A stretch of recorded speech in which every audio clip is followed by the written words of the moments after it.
একদিন রাজসভা শুরু হতেই সবাই মিলে মন্ত্রীমশাইয়ের পেছনে লাগলো।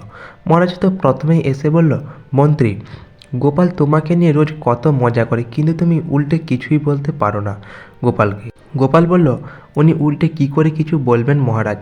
উনি বললে আমি এমন পাল্টা দেব যে উনি পাটকেল হয়ে পটল তুলবেন। মন্ত্রীমশাই বলল, গোপাল এবার কিন্তু খুব খারাপ হয়ে যাচ্ছে, আমি কিন্তু খুব রেগে যাচ্ছি। হ্যাঁ, সভাকবি বলল, আপনার রাগ আর মনের দাগ দুটোই এক। মন্ত্রীমশাই একদম পচা, কোনো কাজেরই না।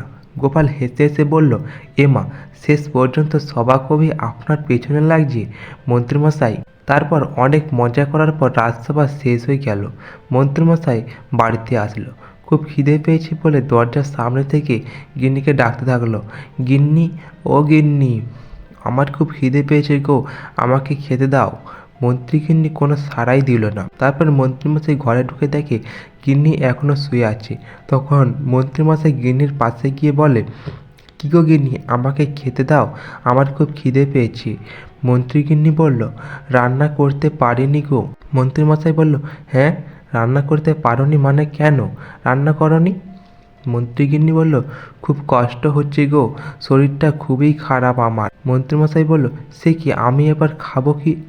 মন্ত্রীগিন্নি বলল, কে কে বলেছে তুমি? হ্যাঁ, এদিকে আমি মরতে বসেছি আর তোমার খাবার চিন্তা হচ্ছে? হ্যাঁ, এখনই যাও, যাও, এখনই যাও, রাজবৈদ্যের কাছে গিয়ে নিয়ে আসো রাজবৈদ্যকে। তারপর মন্ত্রীমশাই রাজবৈদ্যের বাড়িতে গেল এবং রাজবৈদ্যকে নিয়ে আসলো। রাজবৈদ্যকে নিয়ে আসার সময় গোপাল আড়াল থেকে দেখতে পেল যে রাজবৈদ্যকে মন্ত্রীমশাইয়ের বাড়িতে নিয়ে যাচ্ছে। তাই গোপালও লুকিয়ে লুকিয়ে দেখল যে মন্ত্রীমশাইয়ের বাড়িতে কেউ অসুস্থ। দেখে যে মন্ত্রীগিন্নি খুবই অসুস্থ। তারপর গোপাল বাড়িতে চলে আসে। গোপালগিন্নি গোপালকে বলল, কে গো, আজ এত দেরি করলে কেন? গোপাল বলল, আর বলো না গো, আমি রাজসভা থেকে বাড়ি আসছিলাম, সেই সময় দেখলাম যে মন্ত্রীমশাই রাজবৈদ্যকে নিয়ে তার বাড়িতে গেল। তাই আমি একটু লুকিয়ে লুকিয়ে দেখলাম যে কে অসুস্থ। গিয়ে দেখি গিন্নিমার শরীর খুবই খারাপ, তাই একটু দেরি হয়ে গেল গো। গোপাল গিন্নি বলল, ও আচ্ছা আচ্ছা, তাহলে এসো, খেতে বসো। এদিকে মন্ত্রী বাসায় খাওয়া দাওয়া না করে রান্না চাপিয়ে দিল। মন্ত্রীমশাই রান্না করছে আর বলছে, ধুর ধুর ধুর, এসব রান্না বান্না কি আর ভালো লাগে? রাজবাড়িতে কত কাজ, তারপর বাড়ি এসে রান্না করা, ধুর ধুর, ভালো লাগে না। এক কাজ করি, আমি আবার একটা বিয়ে করব। এই বলে মন্ত্রীমশাই রান্না না করে গিন্নির কাছে গেল। গিয়ে গিন্নিকে বলল, গিন্নি গিন্নি, ওঠো ওঠো, তুমি রেডি হয়ে নাও তো তাড়াতাড়ি, আমি তোমাকে ভালো বৈদ্য দেখাবো। মন্ত্রী গিন্নি বলল, কেন, ও কী হলো? রাজবৈদ্য তো আমাকে দেখে গেল এক্ষুনি। মন্ত্রীমশাই বলল, ছাড়ো তো ছাড়ো, রাজবৈদ্যের ভরসা করি আমি একদম করি না। মন্ত্রীগিন্নি বলল, তুমি আমাকে নিয়ে এত চিন্তা করো গো। তারপর মন্ত্রীমশাই মন্ত্রীগিন্নিকে গরুর গাড়িতে করে তার বাপের বাড়িতে নিয়ে আসলেন। মন্ত্রীগিন্নি বলল, কী গো, তুমি তো বললে তুমি আমাকে ভালো বৈদ্য দেখাতে নিয়ে যাচ্ছ, তুমি আমার বাপের বাড়িতে নিয়ে আসলে কেন? মন্ত্রীমশাই বলল, তোমাকে তোমার বাপের বাড়িতে দিতে এসেছি, এমন রুগী গিন্নিকে আমি আমার বাড়িতে রাখবো না, আমি আবার একটা বিয়ে করব। এই বলে মন্ত্রীমশাই সেখান থেকে চলে গেল। সেদিন দুপুরবেলা গোপাল কিছু ফল নিয়ে মন্ত্রীগিন্নিকে দেখতে গেল। গোপাল গিন্নি মার কথা মন্ত্রীমশাইকে জিজ্ঞেস করলো। মন্ত্রীমশাই বলল, গিন্নিকে তার বাপের বাড়িতে রেখে এসেছি, আমি আবার একটা বিয়ে করব।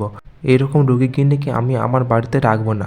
গোপাল মনে মনে বলল, এই দেখছো দেখছো, মোদের কোনোদিনও শিক্ষা হবে না যে এতদিন ধরে তার সেবা যত্ন করলো, তার একটু শরীর খারাপ হতে না হতেই তার বাপের বাড়িতে রেখে আসলো, আবার বলছে নাকি বিয়ে করবে। তারপর গোপাল মন্ত্রীমশাইকে একটু উচকে দেওয়ার জন্য গোপাল বলল, মন্ত্রীমশাই আপনি না ঠিক করছেন। মন্ত্রীমশাই বলল, আমি কি ঠিক করেছি সে কি তুমি আমার হয়ে কথা বলছো? গোপাল আহা শুনেও শান্তি। গোপাল বলল, এ মা, না বলার কি আছে? মন্ত্রীমশাই, ঠিক আজকে তো ঠিক বলতেই হবে। তা এখন কি করবেন ভাবছেন মন্ত্রীমশাই? মন্ত্রীমশাই বলল, আর একটা বিয়ে করব, তার জন্য তো একটা ঘটক ঠিক করতে হবে। গোপাল বলল, আরে না না, ঘটকের কি দরকার, আমি আছি তো, মেয়ে দেখে যাওয়ার জন্য আমি আছি। মন্ত্রীমশাই বলল, সত্যি গোপাল, সত্যি তুমি দেখবে আমার জন্য মেয়ে? গোপাল বলল, হ্যাঁ হ্যাঁ, না দেখার কি আছে, কিন্তু একটা কথা, তার বদলে আমাকে পারিশ্রমিক দিতে হবে, একজন পাত্রীর পিছু একটা করে সোনার মোহর। মন্ত্রীমশাই বলল, তাই হবে গোপাল, তাই হবে। তারপর গোপাল সেখান থেকে চলে গেল। পরদিন গোপাল মন্ত্রীগিন্নির বাপের বাড়িতে গিয়ে কিছু ফলমূল দিয়ে আসলো এবং মন্ত্রীগিন্নিকে বলেও আসলো যে, গিন্নিমা, আপনি কিছু চিন্তা করবেন না, আপনার চিকিৎসা এখান থেকেই হবে। এইসব বলার পর তারপর বাড়িতে আসলো গোপাল। গোপাল বাড়িতে এসে গিন্নিকে বললো, গিন্নি, ও গিন্নি, তোমার একটা শাড়ি দাও না দেখি। গোপাল গিন্নি বলে, শাড়ি নেই, তুমি কি করবে শুনি? গোপাল বলল, মেয়ে সাজবো, মেয়ে। তারপর গোপাল মেয়ে সেজে মন্ত্রীমশাইয়ের কাছে গেল। মন্ত্রীমশাইয়ের প্রথমে মেয়েটাকে দেখে খুব পছন্দ হলো, কিন্তু একটু পরে দেখতে পেল যে মেয়েটার হাঁপানি কাশি আছে, তাই সুন্দরী মেয়েটাকে তাড়িয়েই দিল। পরদিন গোপাল সাদা শাড়ি পরে বিধবা বয়স্ক মহিলা সেজে মন্ত্রীমশাইয়ের বাড়িতে গেল। মন্ত্রীমশাই তো ওই বৃদ্ধা বয়স্ক বিধবা মহিলাকে দেখে খুব রেগে গেল, তাই তাড়াতাড়ি করে তাড়িয়ে দিল। একটু পরেই গোপাল আসলো মন্ত্রীমশাইয়ের কাছে। মন্ত্রীমশাই বলল, গোপাল, ও গোপাল, তুমি এসব কাদেরকে পাঠাচ্ছ, হ্যাঁ? গোপাল বলল, কেন মন্ত্রীমশাই?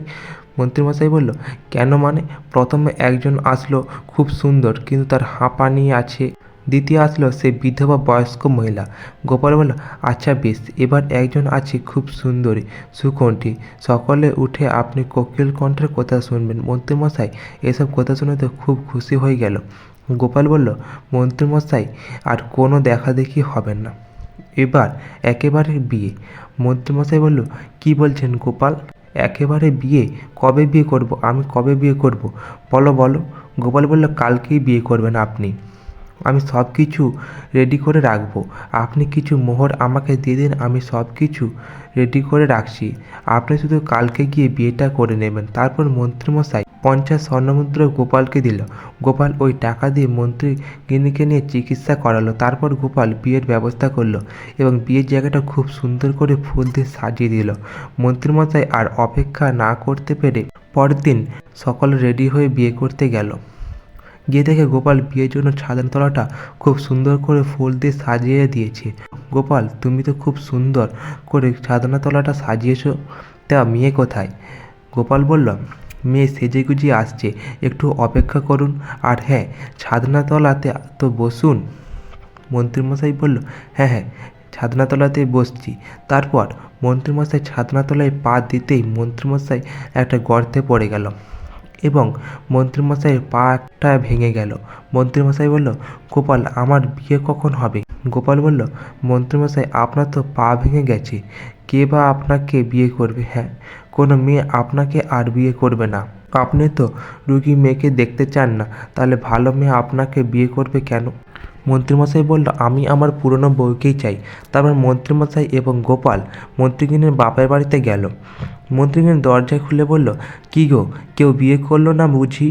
মন্ত্রীমশাই বলল, ও গিন্নি, বাড়িতে চলো না গো। তারপর মন্ত্রীমশাই মন্ত্রীগিন্নিকে নিয়ে বাড়িতে আসলো। আর এতদিন তো মন্ত্রীগিন্নি খুব ভালোভাবেই সুস্থ হয়ে গেছে, তাই মন্ত্রীগিন্নি মন্ত্রীমশাই সেবা করলো আর একটু দুষ্টুমি করে ভাঙা পায়ে একটু ব্যথা দিল।